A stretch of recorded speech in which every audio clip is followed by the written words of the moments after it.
احتفلت الإعلامية سالي عبد السلام بقدوم مولودها الأول، وذلك عبر صفحتها الشخصية على مواقع التواصل الاجتماعي انستجرام. وكتبت سالي تعليقا قالت فيه: ما شاء الله، اللهم بارك، رزقنا الله بمولودنا هارون مؤمن الباز، بلا حول منا ولا قوة، بكرم وفضل الله وبالدعاء ودعواتكم. الحمد لله حمدا كثيرا، شكرا بجد على دعواتكم، وربنا جبر بخاطري واستجاب.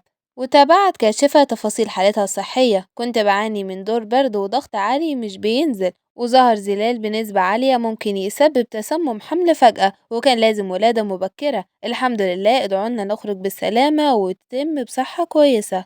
واختتمت كلامها وقالت: الحمد لله الذي بنعمته تتم الصالحات، الجنة بقت تحت أقدامي. ساعات الفرحة بتيجي بعد خوف كبير قوي. سالي عبد السلام كانت مستنية اللحظة دي من سنين، لحظة إنها تبقى أم، لكن قبل الولادة بأيام الأمور بدأت تخرج عن السيطرة، ضغط عالي بشكل مفاجئ ومؤشرات خطر، وخلت الأطباء يتحركوا بسرعة. ما كانش فيه وقت للتفكير، قرار فوري بدخولها الولادة علشان ينقذوا الموقف. وسط كل ده سالي كانت شايلة جواها خوف قديم، خصوصا بعد ما فقدت توأمها قبل كده. في كل دقيقة كانت بالنسبة لها اختبار صعب، بس النهاية كانت مختلفة. صرخة طفل صغير غيرت كل حاجة. وصول هارون للدنيا كانت لحظة تعويض ولحظة بداية جديدة لسالي بعد رحلة صعبة. اللي حصل معاها مش مجرد ولادة، ده قصة صبر ووجع ونهاية تستاهل كل الفرحة دي.